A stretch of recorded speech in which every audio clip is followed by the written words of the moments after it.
വേഗം പോയിട്ട് തൊപ്പിയൊക്കെ എടുത്തിടുന്നു. ചോട്ടത്തലേന്റെ ചോട്ട കാണാണ്ടിരിക്കാൻ തൊപ്പി എടുത്തിടുന്നു.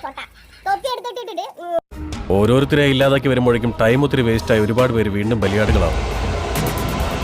ഡയറക്റ്റ് ആയിട്ട് മെയിൻ സ്വിച്ച് തന്നെ കട്ട് ചെയ്യണം. Main switch